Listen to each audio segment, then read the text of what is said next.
Finance.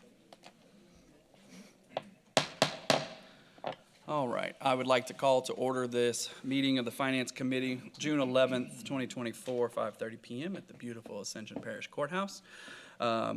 Sheriff Weber has agreed to lead us in the invocation and pledge, so if you come on up to the podium and lead us, please, sir. Do it. Let's bow our heads, please. Lord, we just thank you for this beautiful day. And as we gather here tonight, Lord, as elected officials and as friends, let us always acknowledge that no matter where we go, that we are in your presence. And we pray that our actions may reflect that acknowledgement as we seek your guidance, your wisdom, your knowledge in the weeks and the months ahead.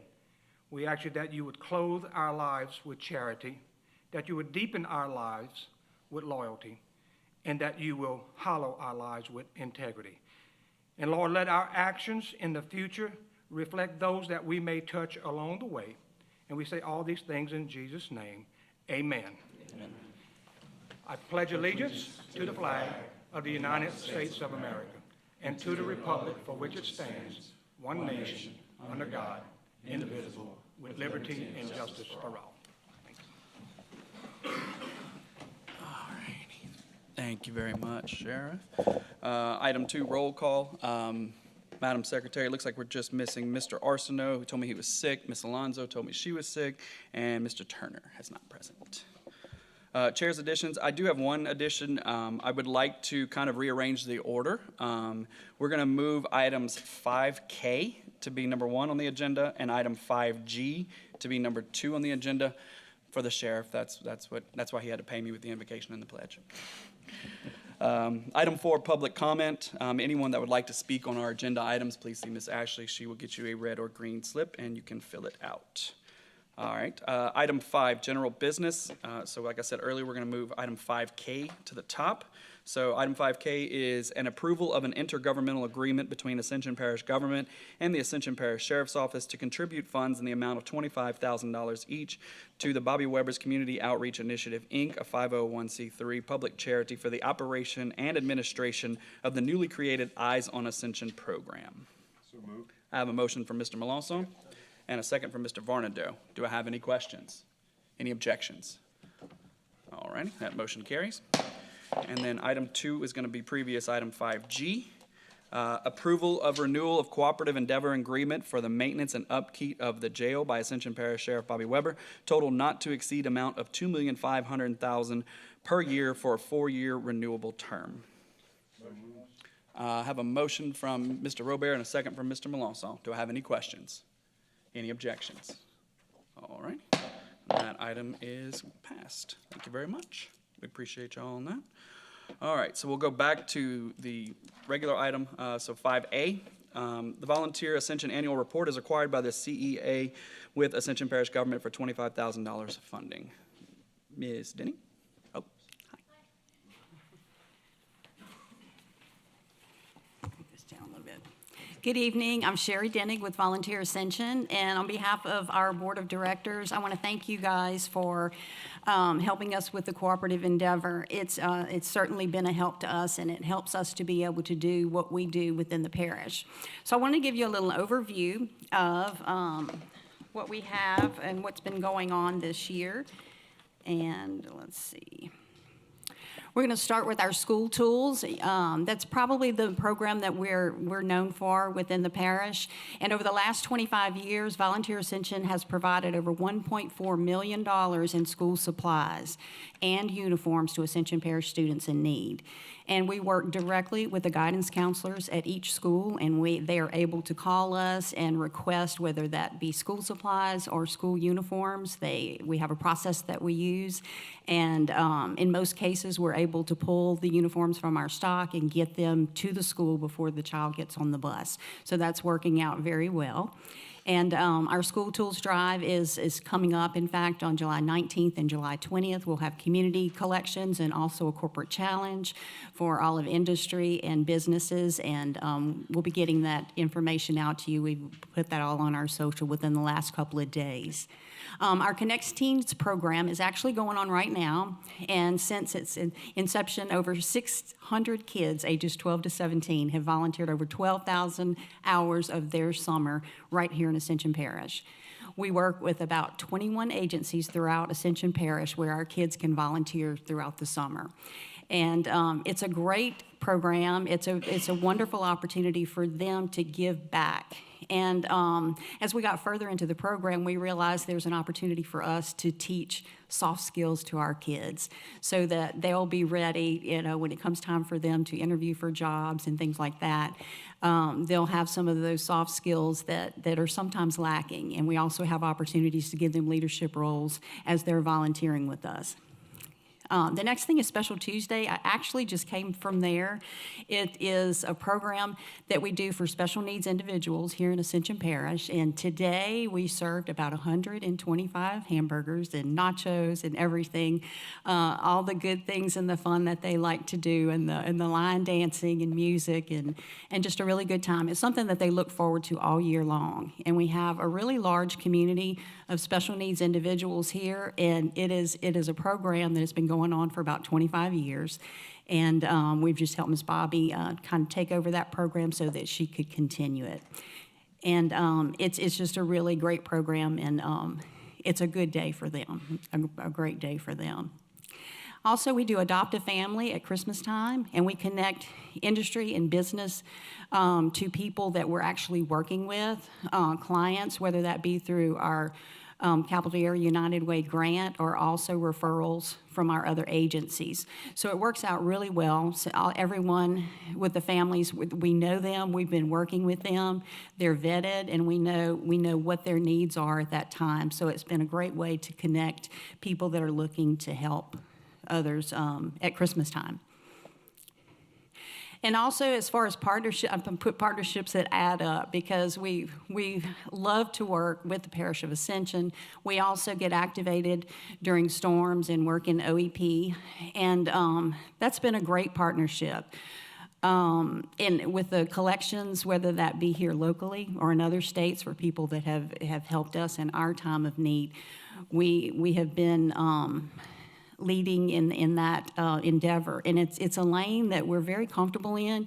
We do like, and we enjoy, we don't like the disaster or the storms that come with this, but we love the work that comes with it. And just working with different agencies and being able to coordinate volunteers that come into our area to volunteer and help us during our time of need. So, and I just showed a couple of things just during the year.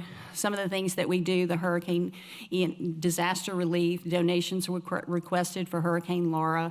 It's been a wonderful effort, and our community is so giving. We ask, and they show up every single time. So we're proud of that, and we're proud of the relationship and the partnerships that we have in the parish, because we're a small organization. There's only 2 people that are in our organization, but the fact that we're able to partner with so many different agencies, we're able to do so much more, and it's a wonderful opportunity to work with people that we've been working with and trust us, and we trust them, and it's been wonderful. So we just want to thank you all for working with us on the Cooperative Endeavor Agreement, and it certainly is a help for us, because a lot of the funding that we get in is through grants, and it is restricted and in and out. So we really do appreciate your support of us and what we do. Thank you. So you may have any questions for Ms. Sherry? All right. Well, thank you very much. We appreciate it. Thank you.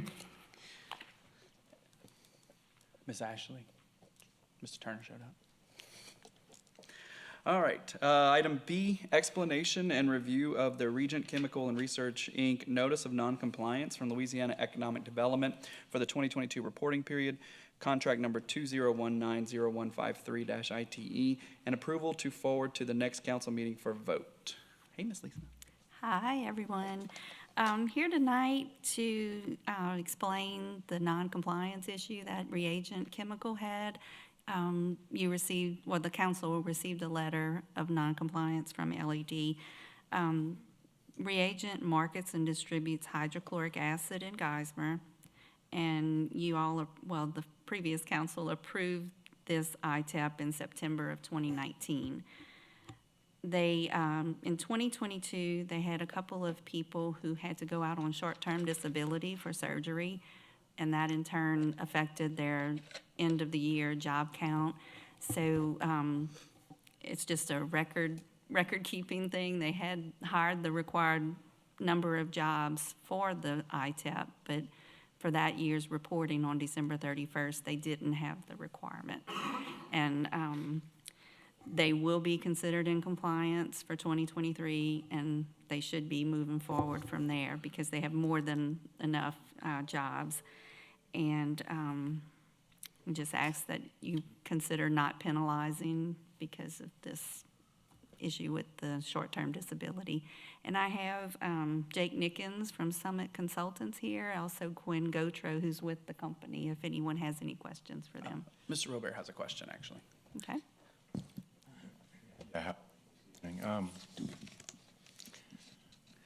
If I remember correctly, the last time we dealt with non-compliance with the ITEP program, we were able to send a recommendation to the legislature or to the ITEP board, which essentially penalized the recipient in proportion to the infraction. So it was very minimal.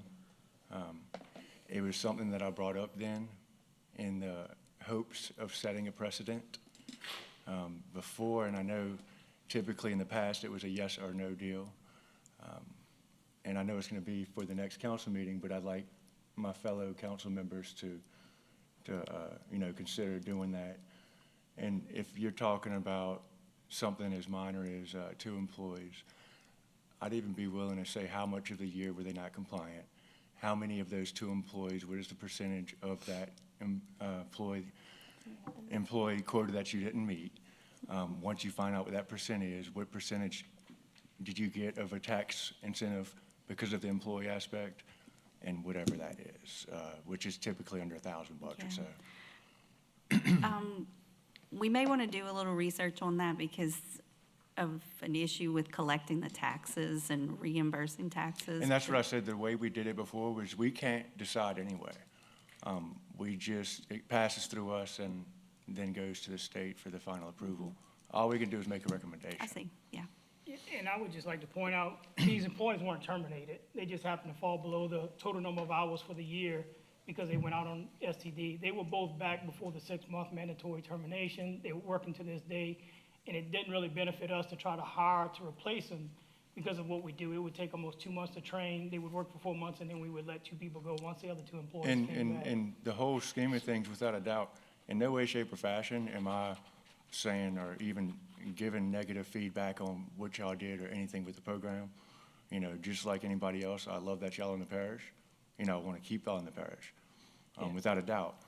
And like I said, if it's anything of any significant number that it comes down to, we can sit there and we can talk. Since it's the first time and things like that, make it very minimal. Yeah, and just, But the we whole were still sense that- paying these guys. We were just paying them out of a different Well, the bucket. whole sense that I'm looking at is, the ITEP program is an enormous amount of money that comes from the taxpayers of Louisiana.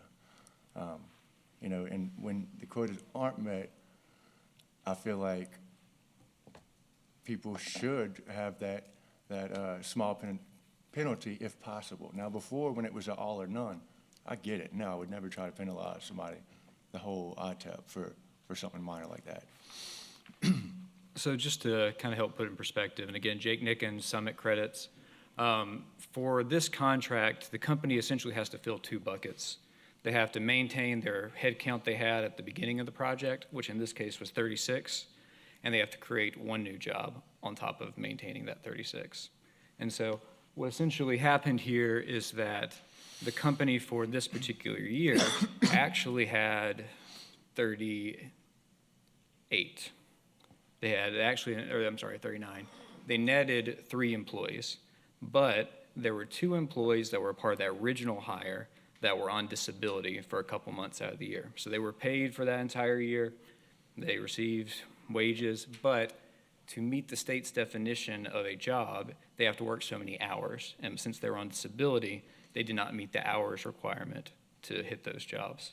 And then the remaining one employee that they had was hired in December and therefore didn't have enough wages to hit the wage requirement. So what we're trying to communicate is that in this case, all the jobs were there. It comes down to a timing and technical issue of the wages. Absolutely, and, you know, I do have any sympathy with any of that.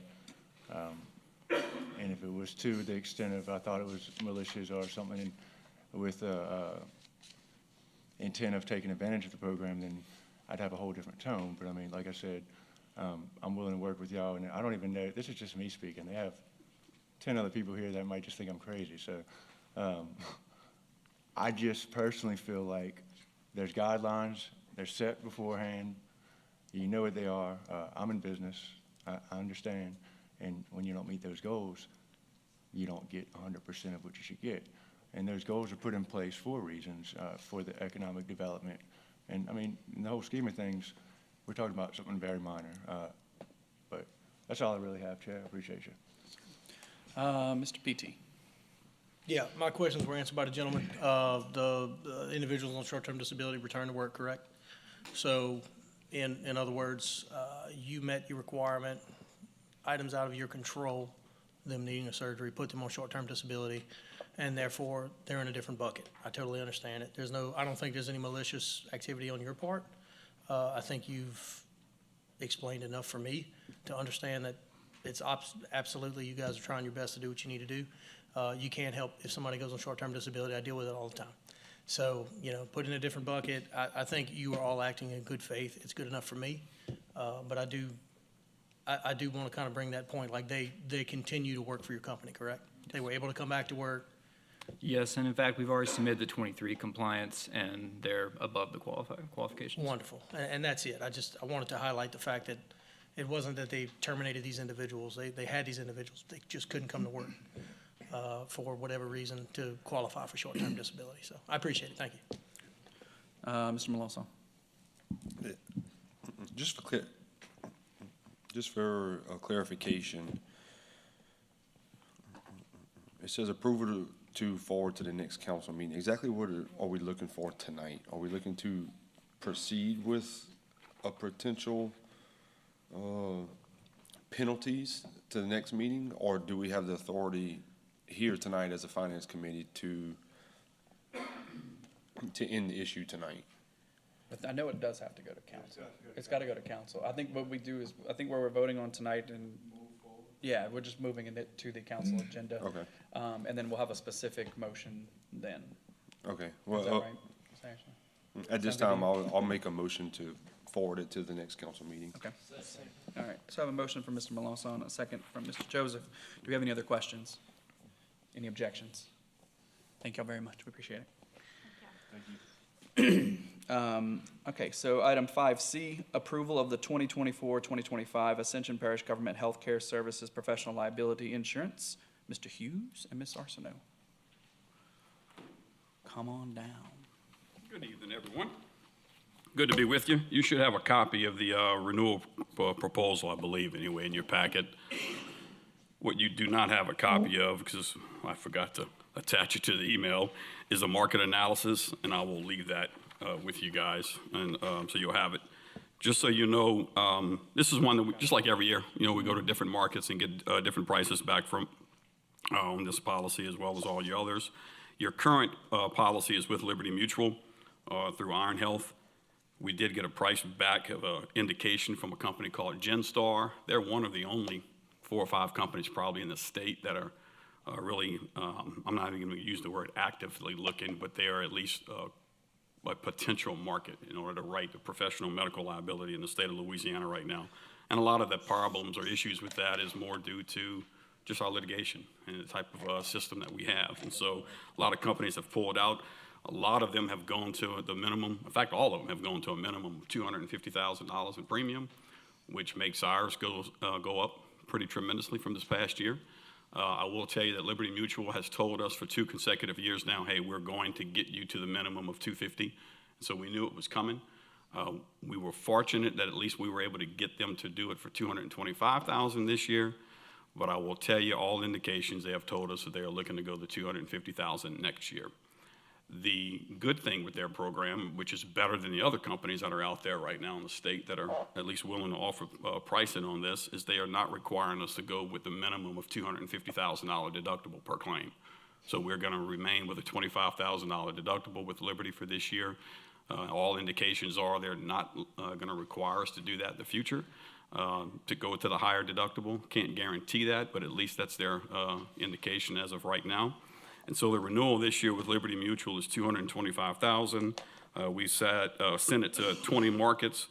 18 of the 20 declined. Nothing to do with us individually, strictly with the market in the state of Louisiana right now, or with the idea that they were a minimum of $250,000, and they knew that the Liberty proposal was less than that, so there wasn't any reason for them to go through and give us a proposal that was going to be any higher, because obviously we wouldn't have going to take it at that point.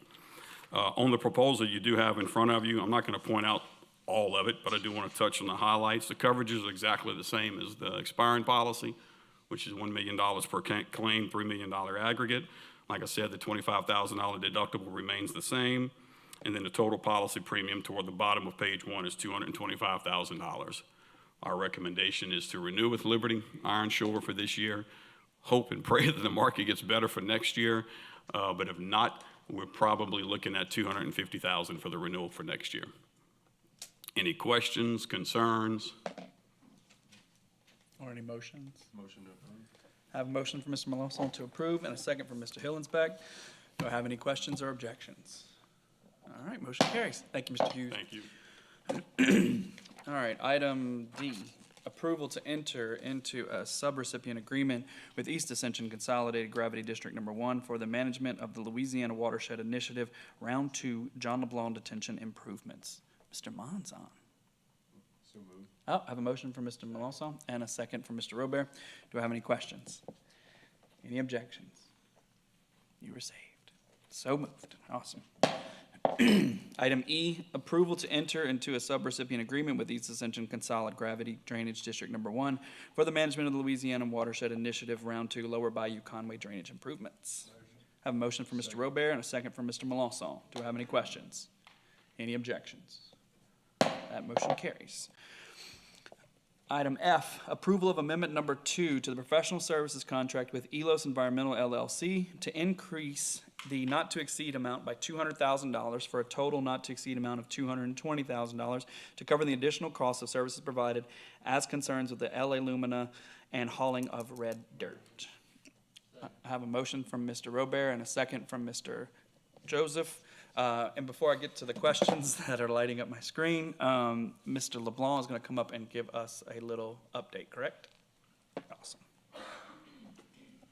That is correct.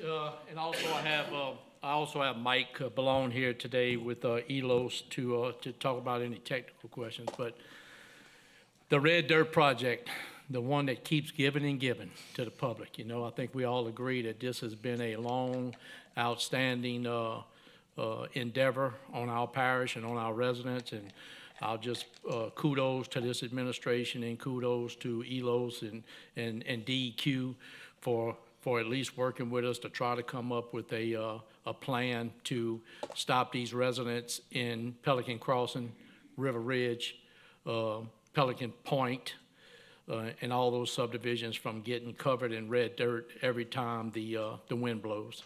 So I'm just gonna act like y'all don't know nothing. So there's you know, Aluminum shut down several years ago, went bankrupt. There's 33 chemical plants in Ascension Parish.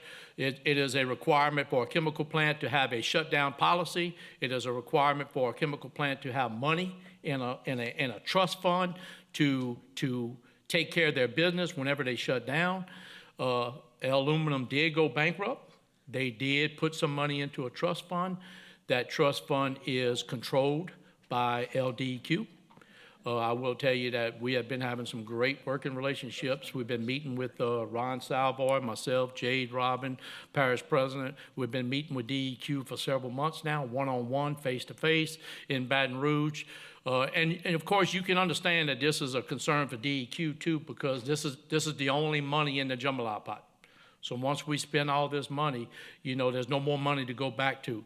So that's why we have to make sure that whatever we decide to do, whatever the plan is going to be, we got to make sure the plan is correct, because there's no more money to go get. So there's 5 ponds out there over several hundred acres. I'm going to throw 400 acres out there, and I don't think I'm wrong by that. So ponds 1, 2, and 3 are not a problem. And the reason why ponds 1, 2, and 3 are not a problem is because they're underwater.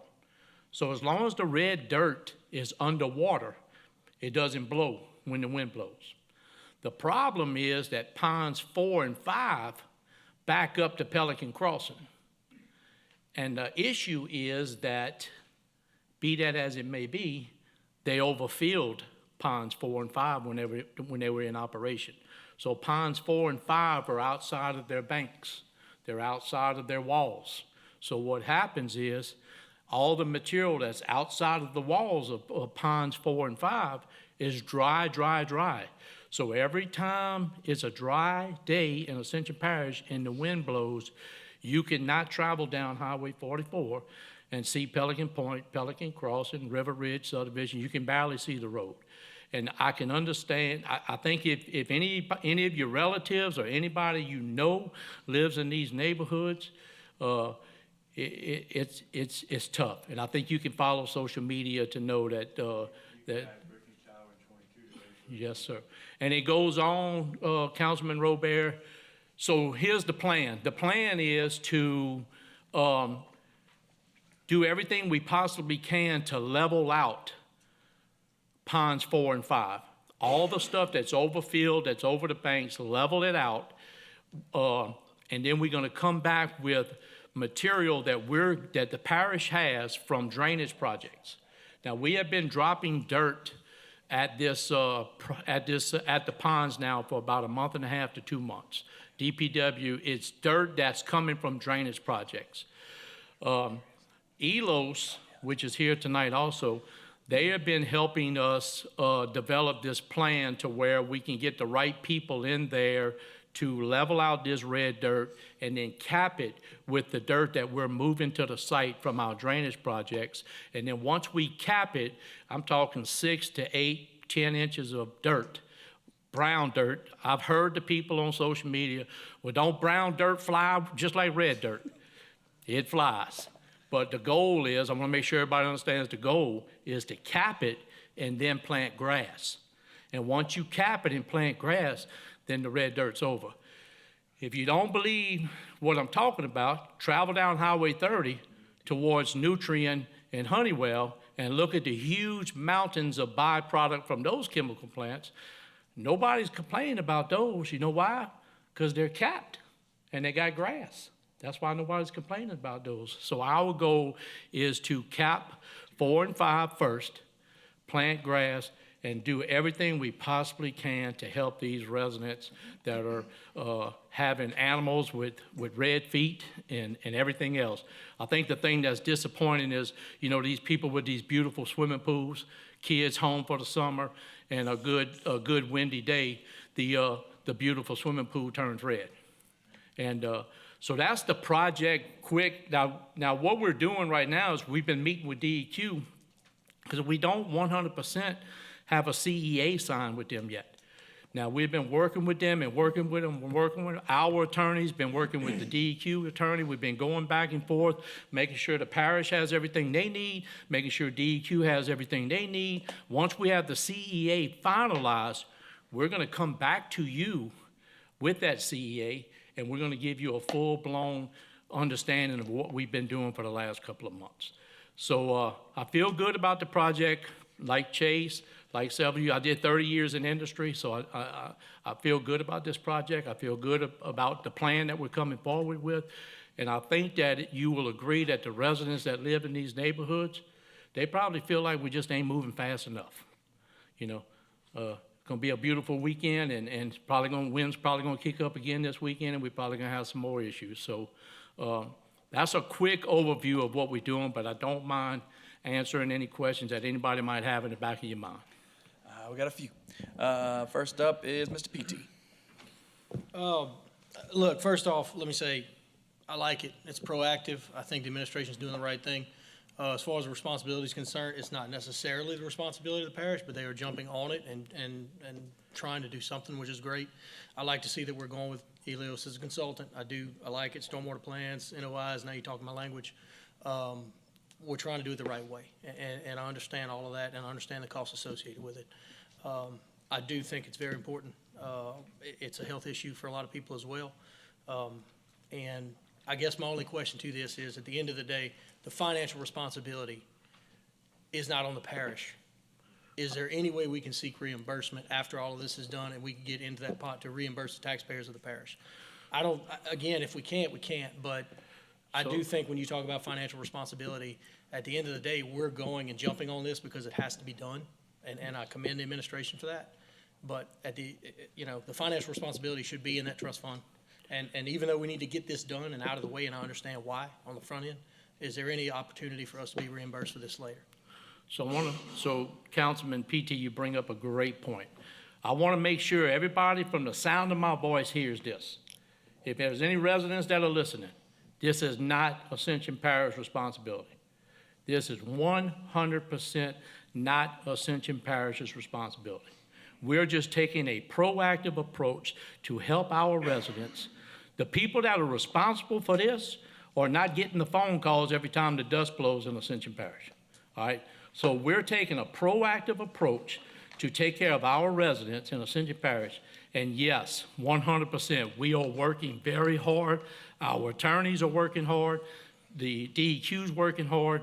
And I can promise you, if there's anything we can possibly do to get this money back, we will get it back. There is money in the trust fund. There are certain rules and guidelines about how this money can be spent. But there's nobody's worried about the rules and guidelines when somebody's pretty swimming pool fills up with red dust this weekend. So we're going to do everything we possibly can to make sure Ascension Parish gets reimbursed for what they're putting out. We're just taking that proactive approach to make sure we take care of our residents right now. Yeah, and that's wonderful.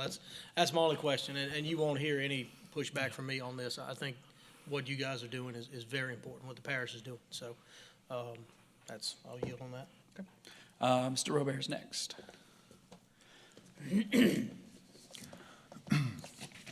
Yeah, I think this is a very necessary endeavor that we've been on. I believe this was back in 2022. I brought this to strategic planning to begin it.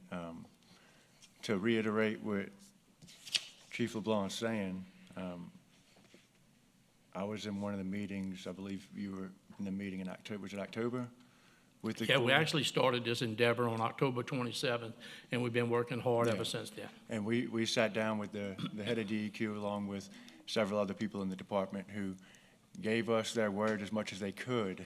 Yes. Their word that they are going to follow this through. It's something that's been a thorn in their side during their whole time working with DEQ, from what they understand, what they say. Yeah. I'm as confident as we could be that we're going to get reimbursed for whatever we legally could for that stuff. Now, as far as the red dirt problem itself, it's gotten way worse over the last 5 to 10 years. I'm not that far from it, but I would never see it around my house. I think it was like 2-3 months ago, and regularly now it goes down to Brittany Tower all the way down 44, 22. And as far from it as I am, I was outside, doing some work, kind of windy day. I go inside, wipe off. And when I say I had a layer of just red bauxite or whatever that stuff is. Yeah, you're correct. All over me. And y'all have to understand, this is coating all of these residents' vehicles, their homes, their kids. Chief was saying the swimming pool on a windy day, but yeah, it's there, and unless you go and you do some major cleaning, it's staying. because you got pig iron, you got other types of minerals and whatnot inside of that same dust. I'm excited that we're doing something moving forward with it. I think ELOS clearly is going to be a great option there. We've worked with them for a long time with the parish. You know, I've worked with them in the private, other than the parish in the past. That's great work. And, you know, accountability. Ultimately, yeah, I don't think the parish is accountable or on the line if you look at it, but if you look at the big picture, kind of we are. We should have never permitted that the way we permitted it next to the particular ponds and lakes. And, I don't know if anybody is even here that was Yeah, here when I they think did you'll that. agree, Councilman Robert, that happened way before me and you were born. And regardless, I do Yes. want to say we do have some accountability Right. as the parish. And Now, I we're think going I think above we're and taking that beyond, I accountability believe, now. taking a step. Yes. More beyond what we would be expected to be. Yes. And I am very appreciative to the administration, and everyone else for that. But, I would appreciate any of y'all supporting this too. It's been a huge deal. I get calls about it all the time. Thank you. Thank you, Mr. Robert. Mr. Malonzo? Oh, yeah, my question, has there been any discussion, is there anything possible to help in the short term? Right, this is a long-term project. Yeah, so I'll, Have we discussed to So where? you know the short term is put water on it. All right, that's the short term. So I think that's why But to the short DEQ, term, the sprinklers haven't worked in over a year. that's right. So, But I think you'll agree that sprinklers haven't worked in a year, but that's where DEQ is a little scared about spending money, because before we took over this project, DEQ spent over $400,000 to upgrade the sprinkler system, and it doesn't work today. So that's why DEQ is nervous about spending money from the trust fund to get this project rolling, because they really felt like when they upgraded the sprinkler systems a couple of years ago, that was gonna be the saving grace, and it didn't work. right.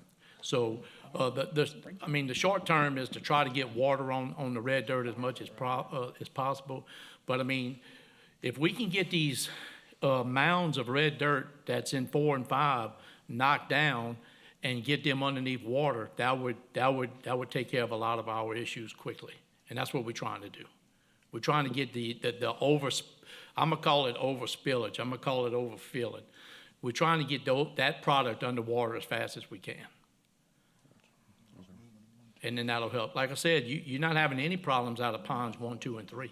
Right. The problems are coming from 4 and 5. Right. And if those ponds were underwater, you wouldn't have that problem either. Okay. Thank you. All righty, Mr. Varnado. I know we spoke about reimbursement and whatnot. Do we have any kind of ideas on reimbursement at this point? Like, any ideas on any kind of federal funding or something that we can possibly get for it? Because, and number two, do we have a total cost of what this thing is gonna be that the parish is gonna be responsible, that ultimately we're gonna have to do, obviously? But, the reason I think a lot of us are sitting in these seats up here today is because of the parish in the past allowing things. And then the taxpayers' monies are diluted down the road via doing stuff like this. So that's just two questions I got. So point well taken.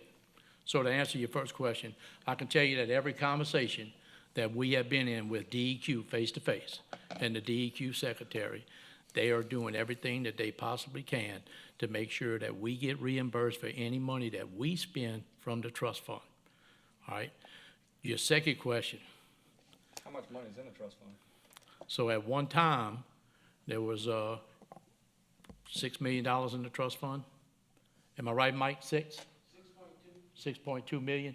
They spent 400,000 on the sprinkler system, so 400,000 from the 6.2. The parish didn't hire me to go into purchasing and finance, but 5.8. whatever that is. But I can tell you, I'm gonna tell you, Councilman Barnado, you bring up a very good point, because look, not only are you as a councilman nervous about this, but DEQ is really nervous about it, because once the money runs out, we can't go back to El Lumina and get any more money. All right, there's no more money to go get.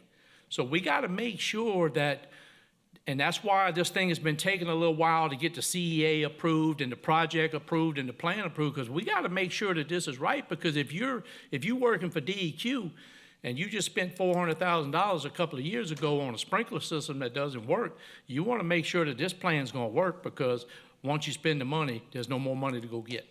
Not only that, but it just becomes just an annual thing again that we just add to the list Yeah. of maintenance around here. And, Right.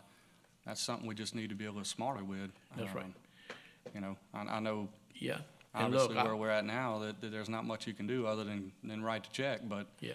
there's a dollar figure on everything. And I think we need to, I'm assuming somebody in administration has a dollar figure on what the end result of this thing will be, or the yearly operating expenses to keep this thing under control, or.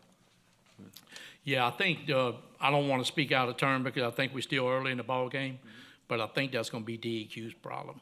You know, we're going to do everything we can to correct the problem. I feel very comfortable that once we cap it and we plant grass and we get rid of this red dust, I feel comfortable about that.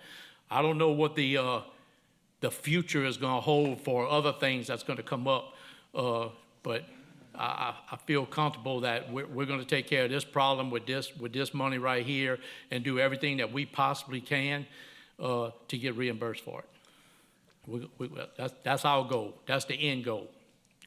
Ms. Phillips wanted to speak. Yeah, I wanted to chime in on the total cost. So this is the last amount of money that we are spending on the red dirt project. So it'll be not to exceed $220,000. At that point, we are looking at doing a CEA, bringing it back to you all next month with DEQ. So any future funds, obviously, we're going to do our best to recap these, which the talks have been very highly likely that we would recapture this funding. But going forward, we will not put out additional parish funds. DEQ has the money to fix the problem. We're more than willing to be part of the solution, but they will be funding it from here on out. Thank you. Mr. Robert's next. Yeah, to give a little bit more history on this problem, why Ascension Parish and why DEQ hasn't done this before, I guess is a better question. It's because we're in a kind of special situation with the drainage projects that we're doing nearby, to where we're actually passing this facility with dirt that we are already transporting. If it wasn't for that cost involved, DEQ wouldn't be able to touch the amount of money it would take to transport and to get the dirt to actually cap this. And it actually makes it feasible for us to do it, gives us a place closer to this project to dump, and those types of deals. Ultimately, I believe clearly everything's up to change, and plans haven't been made, but from the first talks, from what I understand, is once we plant grass, we're gonna have maybe use local ponds, or ponds we'll dig on the site, and we can sprinkle them with a very minor sprinkler system compared to what they had before. The sprinkler system that they spend all this money on comes from the Mississippi River. That's correct. Because they needed that volume to keep the dirt down. But we're talking about water to help grass grow in South Louisiana. That's not gonna take an enormous amount. So just like Chief LeBlanc was saying, hopefully 3 years from now, we'll never have to worry about it again. Right. But Correct. thank you. Appreciate you letting me speak. All good questions. Mr. Malonzo. Yeah. We happen to know if DEQ has looked into if there's capacity in ponds 1 through 3 to relocate the overfill from 4 and 5 into 1, 2, and 3 and remain underwater. I think I'm asked Mike to come up and answer that. Mike knows that great, but the goal is to try to get some of the material from 4 and 5 in 1, 2, and 3 and get them underwater. But Mike, I'll lean on you Mike's been working this pretty hard. Appreciate the opportunity. The amount of The microphone, Give me the microphone. the amount of dirt we're talking about is 6 million cubic yards, so it's not a small volume. As of around 3:30 today, we got the approval from the state to go do the drone survey.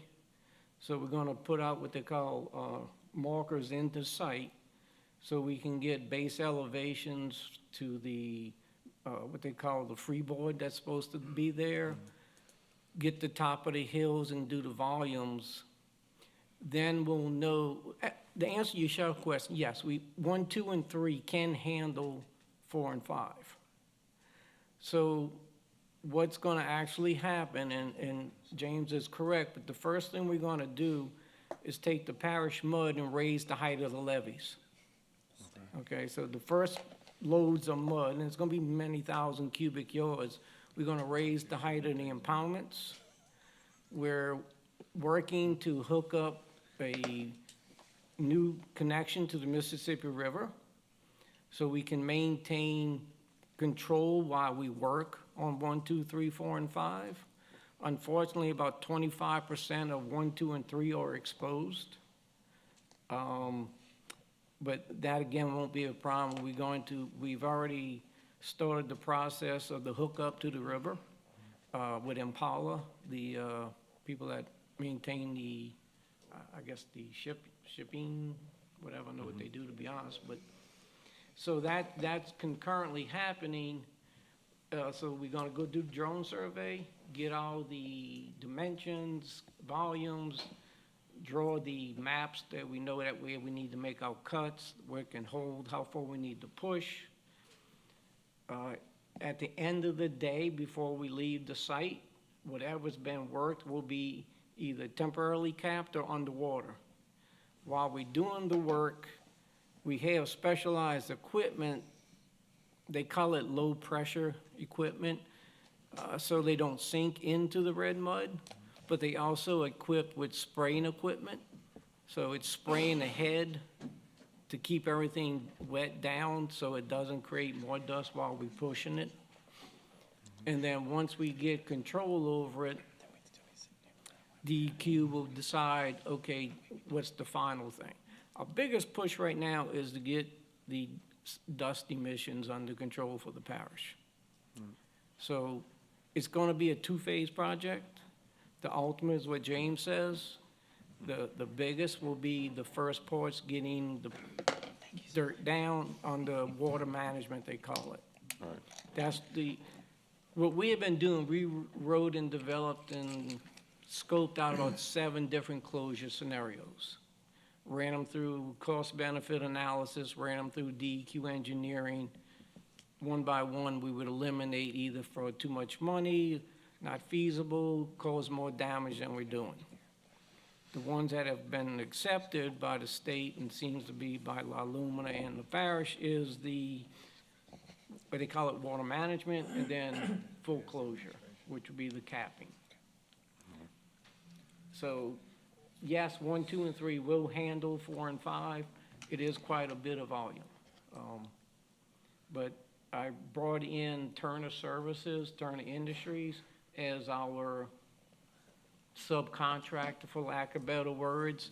So, I mean, they're probably one of the most experienced in this. They actually are doing the one right, down the river, was the St. James Parish.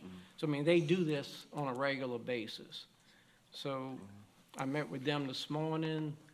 We went over the drone thing, because they told us it was gonna be coming today, and it did get approved. So, we're ready once everybody signs off. And what Ms. Ruth said is correct. Once the CEA is done, ELOS and Turner will be billing the state directly. Okay? We needed a home to work with to help James and the parish and La Lumina and the state to come together. And Mr. Clint graciously said, well, I mean, I'm sure James did too, work with us, under us, until we can get all the contracts going. But once it's signed, we switch over directly to the state. And like James said, DEQ has said numerous times, the work that we've been doing is for the design services, for closure, and he said that would be an acceptable expense to the trust fund. Okay. So we fully expect reimbursement because we're, like I said, we're doing nothing but design for closure. Yeah, I think that's what everybody appears mostly concerned Yeah. about. All right, we have one more question from Mr. Varnado. This is just kind of left field, but so the company that operated there last, they own the property still? No, sir. No? Who owns the property now? I don't really know. We haven't been able to really pierce that veil. They just Who pays the own- property taxes? Huh? Nobody knows who pays the property The taxes? state's trying. DEQ's trying to get it. tell you that. Yeah. No, the reason I ask, basically the administration, I mean, if this is, depending on what this thing is long-term, I mean, I know we're talking about water retention, regional water retention and those types of things, and, you know, maybe it's, everything, like I say, has got a dollar amount at the end of the day, but if they're not doing nothing with it and this is a long-term cost for us, then it seems to be, There's maybe two we should things be at play. Part of pivoting the- and doing something else, maybe use it for water retention inside the parish or something, you know? Part of the trust fund has money set aside for post-closure monitoring. I'm sorry, again. Part of the trust fund money is set aside for post-closure monitoring. And the state doesn't like to talk about, but he's spoken about it from James and probably maybe Miss Ruth. There are two other funds that the state can tap into when the money's run out, okay? There's two environmental funds that can be tapped. And one of the meetings we had with the secretary, I made an argument that she agreed with, that this is a health issue. No different than when the landfill was burning and the emissions were going into the neighborhood. I said, it's no different. We got red dust blowing in, it's caustic, it's a health issue. So there's an emergency environmental fund, and then there's a health emergency fund that they can tap into via the secretary's approval. She wants this off her plate. She's made no bones about it. So, you know, I think we're in good shape based on DEQ speaking to us. So, All right, thank y'all very much. I already have a motion and a second. What? I just want to ask one question. Yeah? Hey, James, I know we're using a lot of dirt for the project, right? Down the road, are we gonna have to buy dirt for our projects that we need to do, or do we have dirt stockpiled, or what? We have no intention to buy dirt. Okay, I think Ron Salvo is here and Jade Robbins here. They know more about dirt than I do, but we got plenty of dirt. okay. Okay. Anything else? Awesome. Any objections to this? Okay, we're gonna move this to full council for approval. Thank y'all very much. Appreciate that. No, we appreciate you. Yeah. Item H, okay, I was trying to remember where we were. Approval of intergovernmental agreement between Ascension Parish Government and the town of Sorrento for the parish to assist with certain road repairs within the boundaries of the town of Sorrento. Ms. Phillips, you want to explain that a little bit for us, please? Yes, so part of the money that we collect in taxes from the municipalities needs to go to maintain certain portions of their roadways, drainage, things of that, so it's roadways. We did do a road for Sorrento back in end of 2020, beginning of 2021. Unfortunately, those roads are not as stable as we would like them to be. And so we did the overlay as we are assigned to do, and it fell apart. The contractor went back, fixed it a few times. We went out and cored it, realized it wasn't stable enough. So the mayor has gone out and gotten state funding to redo some of his roads, the complete base. And so the parish, as opposed to our crews doing the overlay or us hiring another contractor to do the overlay, we're simply gonna pay the overlay portion of Sorrento with already designated price quantities set in stone. I have a motion for Mr. Joseph and a second for Mr. Melanson. Don't have any objections. Any questions? Okay, that item moved to full council. Item I, approval of the renewal of participation agreement with St. Bernard Parish Sheriff for housing of juveniles to accommodate 6 male juveniles between the ages of 10 and 17 at the cost of $250 per day per bed. I have a motion from Mr. Varnado and a second from Mr. Petey. Do you have any questions? Oh, Mr. Turner. Just a slight question on this. I was in court today and they was fussing about the 6 beds, and they were sending some juveniles to a adult jail because they were running out of beds. Do we have any solution to that? Because to me, that's a problematic that you're sending juveniles to the adult jail now because you are out of beds. Ms. Phillips, your name's on this one. So we reserve 6 beds at all times. There are times that we use more than 6 beds. We have to pay for them whether we use them or not. I get the bills every month and sometimes we are over. No one informed us today that there weren't beds for, I'm wondering if these were potentially 17-year-olds, though, that Jeff Landry has just made some I think there changes? was 16 when the crime happened, but, two small juveniles, like 130 pounds. Yeah, we can certainly look into it. We've never been notified that anybody's been turned away and had to be housed in an adult jail.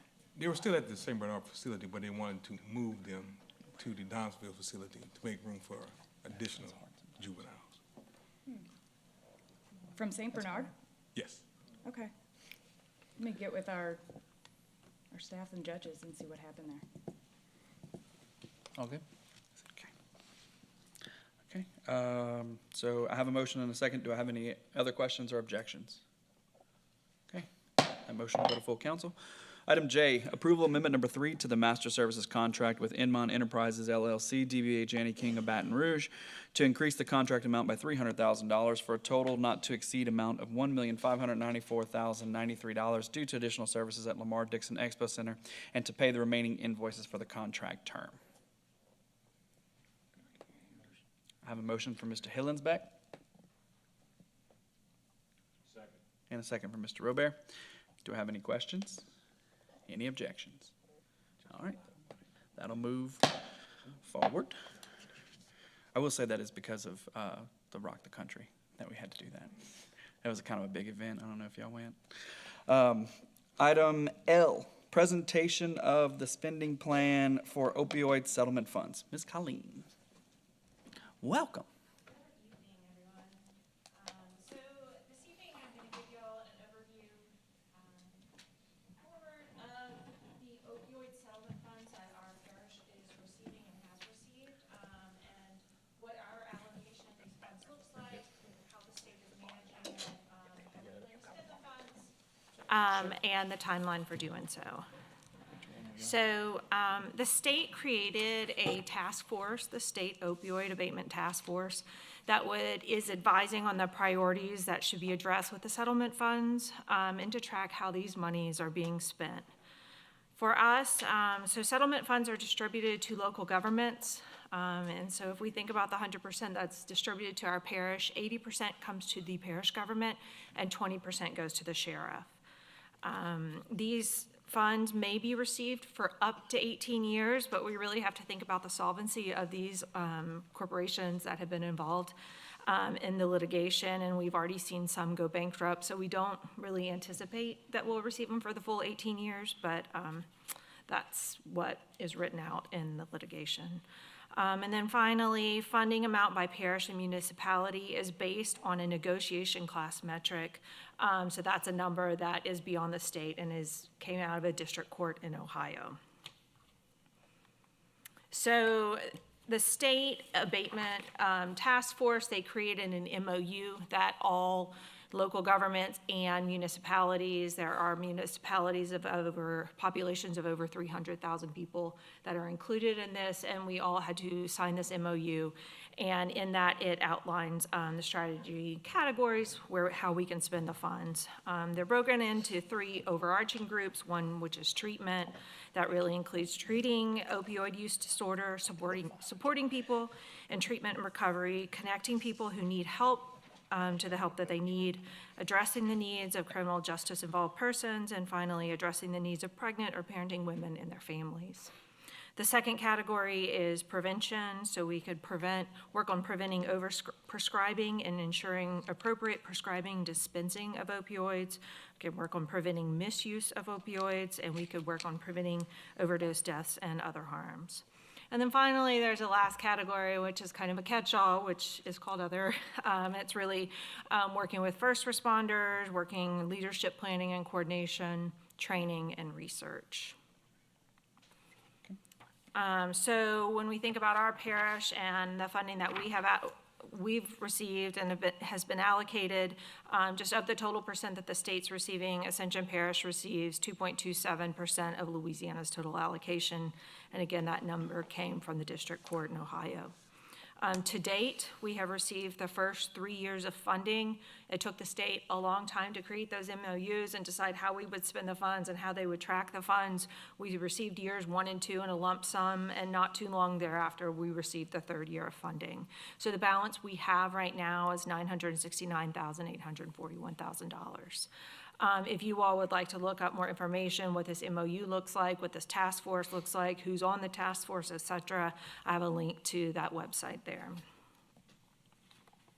So our spending plan,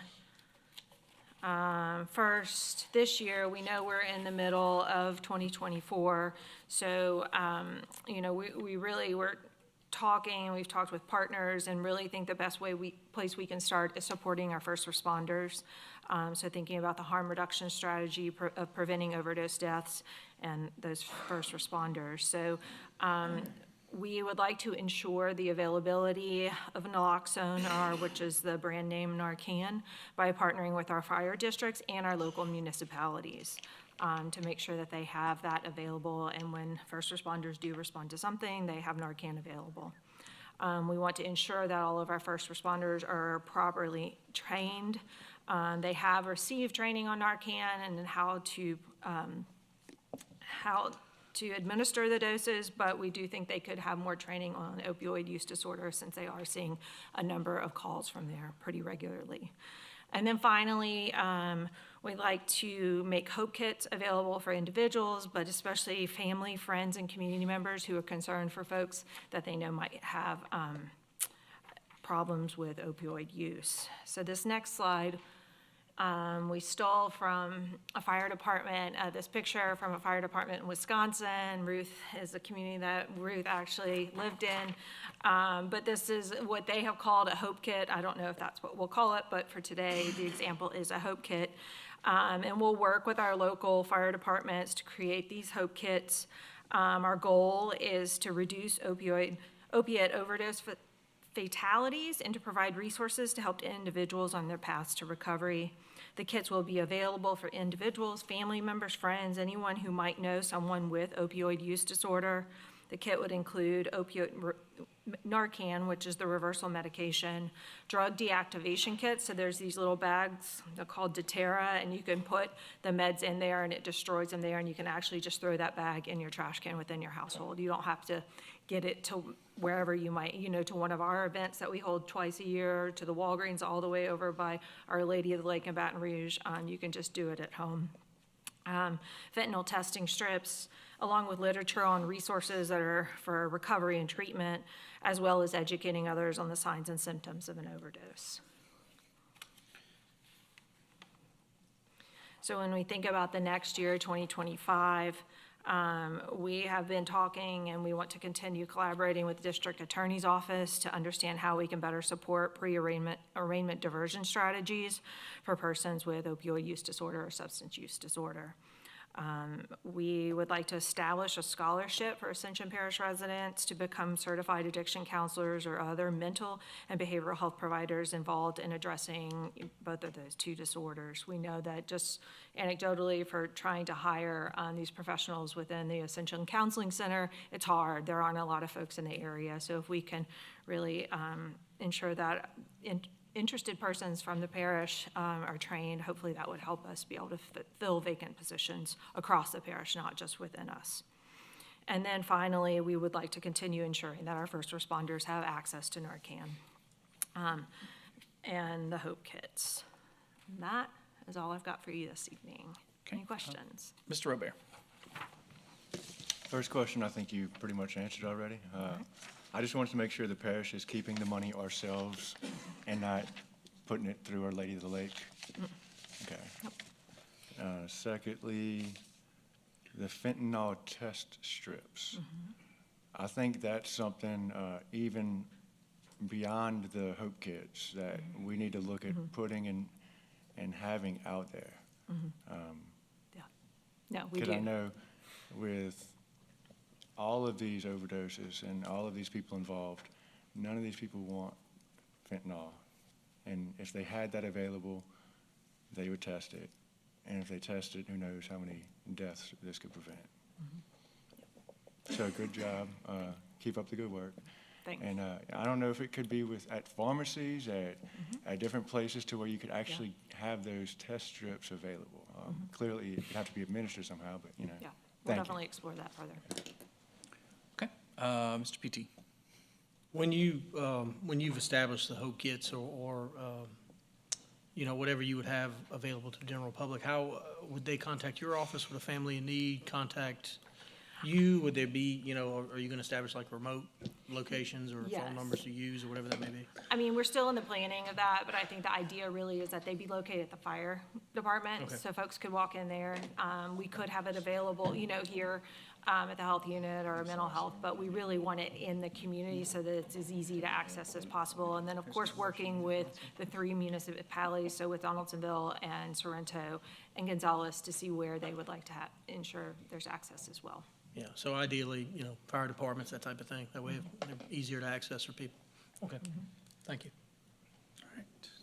Any other questions, comments, concerns? Perfect. Thank you very much, Ms. All right, Conley. We thank appreciate y'all. it. All righty.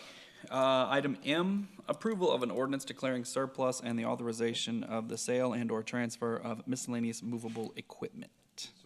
I have a motion from Mr. Malonzo. And a second from Mr. Hillensback. Do I have any questions? Any objections? All right, that'll be moved to full council. Item N, bid results and approval to enter into contract with R.J. Dagels and Son Contractors, Inc. for asphalt, concrete reconstruction and overlay improvements, indefinite delivery, indefinite quantity contract 2024, total contract amount not to exceed $4,419,335. Have a motion from Mr. Melanson, a second from Mr. PT. Do I have any questions? Any objections? That'll go to full council. Item O, approval of amendment number 2 to the security services contract with Merchant Security Services, Inc. to extend the contract term through July 16th, 2024, and to add another $10,000 to the contract amount for a total not to exceed amount of $114,000. Have a motion from Mr. Melanson. Second from Mr. Cullen. Do I have any questions? Any objections? That item will be brought to full council. Item P, results of request for qualifications and approval to enter into contract with Rolo Security Services, Inc. for overnight security services to include 1 unarmed security officer to perform services in a manner that enhance security of the interior and exterior of the Lamar Dixon Expo Center buildings and ground, pricing as per fee schedule. Have a motion from Mr. Melanson. Second from Mr. Cullen. Do I have any questions? Any objections? All right, that item moved to full council. Item Q, approval of amendment number 1 for the contract with Corporate Mechanical Contractors, Inc. to increase the not-to-exceed amount by $50,000 for a total of $400,000. Total budget amount to be shared between the 2 providers. I have a motion from Mr. Hillensback. Okay. All right, do I have a second, or are we going to wait? I have a second from Mr. Joseph, and Mr. Melanson has a question. Hey, Mr. Jason. Yes, sir. Is this for HVAC and whatnot of the facilities? Yes, so the current contract is split between 2 vendors. Okay. And I'm asking for increase for things that we've kind of gotten extra that weren't anticipated. Okay. So we're just trying to make sure everything's good to go. Okay. It said mechanical service, but it didn't have any, Yeah, it any is just detail what the strictly services HVAC. were. Okay, thank you. Yep. Okay. All right, so I have a motion and a second. Do I have any other questions? Any objections? All right, that item will be sent to full council. Item R, approval of amendment number 1 to the contract with Gallo Mechanical Services LLC to increase the not-exceed amount by $50,000 for a total of $400,000. Total budget to be shared between the 2 providers. I have a motion from Mr. Melanson and a second from Mr. PT. Do I have any questions? Any objections? That item will move to full council. Item S, approval of change order number 2, Geosport Lighting Systems LLC for the South Louisiana Fairground Lighting Update Project to increase the contract time by an additional 131 days for a new substantial completion date of July 2nd, 2024, and to decrease the contract price by an additional $20,000 for a total contract price of $462,393.32 for a deduction of punch list items. I have a motion from everybody and a second from everybody else. Do I have any questions? Any objections? We like decreases. Item moved to full council for approval. Item T, result of the request for qualifications for the Lamar Dixon Gym Leak remediation and approval to enter into a contract with Holly Smith Architects to assess the existing building and infrastructure and to define and design repairs needed to remediate moisture intrusion condensation problems at the, thank you. Motion from Mr. Turner? Second. And a second from Mr. Joseph. Do I have any questions? Any objections? All right, that item will move to full council. Item U, results of the request for qualifications for feed water storage tanks project and to approval to enter into a contract with Principal Engineering to support the parish by providing professional design services under a professional services contract to renovate our water storage tanks. I have a motion from Mr. Melanson, a second from Mr. Joseph. Do I have any questions? Any objections? That will go to full council for approval. Item V, approval of change order number 1 with Ready Power LLC for the Ascension Parish 5% Initiative Generator Project, HMGP 4263 DRLA number 20 project. This change order is for a decrease in the amount of $6,450 to the contract amount for a total contract amount of $146,848 as a credit for the cost between the plans and this modification to the feeders from the generators to the transfer switches. Motion from Mr. Joseph. Second from Mr. Hillensback. Do I have any questions? Any objections? That item will move to full council for approval. And item W, the contract reports. Ms. Ashley sent us out our contracts. Do you have any questions about those contracts that were sent? Seeing none, we'll move on to item 6, financial update. As always, our finance update is at the website listed, ascensionparish.finance.socrata.com/dashboard. So if you have any, we always encourage everybody to go look at that on our website. If you have any questions, obviously you can reach out to us or you can reach out to the finance department. They love answering questions. And finally, B, under finance reports, the monthly report of new positions added to Ascension Parish Government Classification Plan in the month of May 2024. There were no new positions added, so I told Ms. Kaysen she did not have to come and present because there was no point. Item 7, I have a motion to adjourn from Mr. Hillenbeck, second from Mr. Varnado. Any questions, any objections? Thank y'all very much.